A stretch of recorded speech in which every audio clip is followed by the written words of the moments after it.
Greetings, System Failure listeners. Nate here with your weekly essay read. This one entitled Peasants Revolt and subtitled Secret Societies and the First Stirrings of the Reformation. Key takeaways. Number 1. The Pope betrayed the Knights Templar on what would become the very first Black Friday in 1307. Number 2.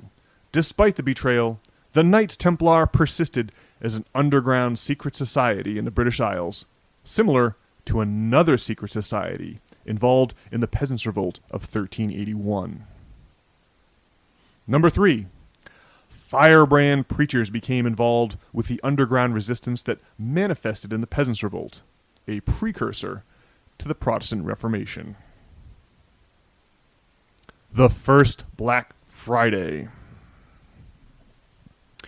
In the Star Wars film Revenge of the Sith, Order 66 was a secret protocol that led to the sudden betrayal of the Jedi Knights. George Lucas' plot point was likely inspired by the very first Black Friday, which took place on Friday, October 13th, 1307. After 1,000 years of the Roman Catholic Church banning money lending at interest, the Knights Templar effectively revived usury during the Crusades by exchanging currencies with pilgrims en route to the Holy Land. The Knights used advantageous exchange rates, which worked just like interest on loans, to amass phenomenal wealth. King Philip IV of France borrowed huge sums from the Knights. When he couldn't repay the loans, he prevailed on his political ally, Pope Clement V, to destroy them. Philip had played a key role in getting the Pope elected to his position, and so the pontiff owed him a huge favor. Clement repaid that favor by ordering the simultaneous arrest of the Knights Templar across Europe. Confessions of blasphemy and sodomy were extracted through torture. The Knights were convicted and their assets seized. King Philip IV of France was saved from financial ruin, and Friday the 13th has been considered an unlucky date ever since. But one European monarch hesitated to obey the Pope. Because the Knights Templar had been critical political allies of King Edward II of England, he dithered for 3 crucial months before finally obeying the Pope and seizing their assets. This hesitation gave the English knights precious time to vanish underground. 7 years later, in 1314, Edward marched north with the English army to confront Robert the Bruce in the First War of Scottish Independence. Unfortunately for Edward, his army suffered a catastrophic defeat at Bannockburn. The battle was a turning point in the war, and Edward himself narrowly escaped capture during the rout.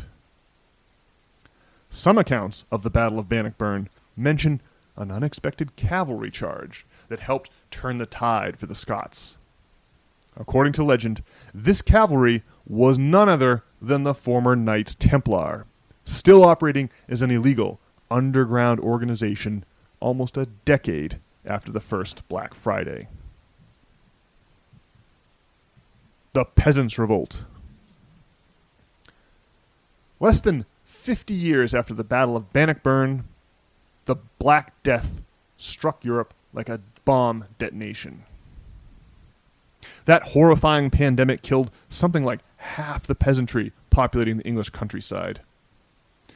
With so many formerly productive fields now lying fallow due to a lack of laborers, the surviving peasants realized they finally had the feudal lords who owned those estates over a barrel. Instead of swearing fealty to any particular lord, as was customary at the time, the remaining peasantry began playing one lord off against another in bidding wars for their labor. The labor shortage destabilized the feudal economic system as former peasants began demanding the freedom to sell their labor to the highest bidder as employees. But the nobility was accustomed to making demands, not listening to them. And so, in 1351, the English Parliament passed the Statute of Labourers, which fixed the price of labor by law. It was the same strategy attempted 1,000 years before in 301 AD by the Roman Emperor Diocletian, with his edict on maximum prices. This attempt to force the dying feudal system by law ripped English society apart. In the summer of 1381, 100,000 enraged peasants marched on London, led by a mysterious figure known as Wat Tyler. Barbara Tuchman, in her classic history of the 14th century, A Distant Mirror, wrote that this rebellion spread with, quote, some evidence of planning, unquote. In his capacity as a historian, Winston Churchill wrote in The Birth of Britain, quote, throughout the summer of 1381, there was a general ferment. Beneath it all lay organization. Agents moved around the villages of central England, in touch with a great society which was said to meet in London. The spark of rebellion was being fanned vigorously, and finally the signal was given. Because secret societies intentionally conceal their activities, their histories are nearly impossible to unravel. There's no historical evidence linking the whispers of surviving Knights Templar in the British Isles to rumors of an underground great society fomenting the Peasants Revolt of 1381. But the significant role played by secret societies in the English transition from feudalism to capitalism is beyond dispute. The Protestant Reformation. On June 13th, 1381, as the rebels entered London, they were joined by local townsfolk. The mob killed anyone associated with the royal government and set fire to many buildings. The next day, with fires still smoldering throughout town, a 14-year-old King Richard II met with the rebels and agreed to virtually all their demands, including an end to the practice of serfdom. A miniature painting from a 1470s copy of Jean Froissart's Chronicles illustrates this meeting and serves as the title card to this essay. On June 15th, Richard rode out to Smithfield to meet Wat Tyler. Violence erupted there, and Richard's retinue horribly injured Tyler. After that, the young king managed to restore order, put down the Peasants' Revolt, and hang the already grievously injured Tyler.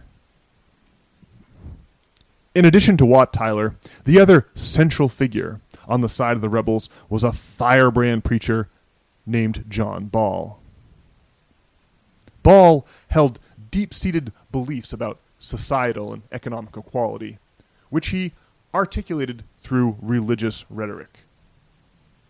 He railed against the feudal system and against the vast wealth of the church, both of which would go on to be major complaints in the Protestant Reformation a century and a half later. John Ball is frequently associated with his contemporary John Wycliffe, another firebrand preacher. Wycliffe also believed in economic equality, so much so that he agitated for a propertyless society to replace the feudal system. Wycliffe also believed in translating the Bible into common languages, something that the church vehemently opposed at the time. Along with the unequal feudal system and the ostentatious wealth of the church, the translation of the Bible would go on to become another hot-button issue in the Protestant Reformation.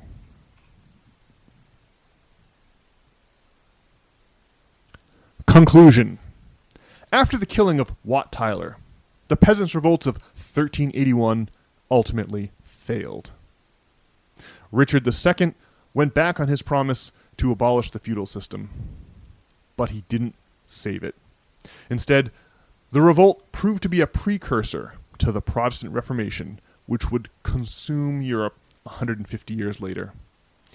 In addition to illustrating an intimate connection between the histories of faith and finance, that shocking episode also highlights the significance of secret societies in the transition from medieval feudalism to modern capitalism. Alrighty, folks, well, that does it for this week's audio essay. Hope you enjoyed it. If you did, point your browser windows to systemfailure.org.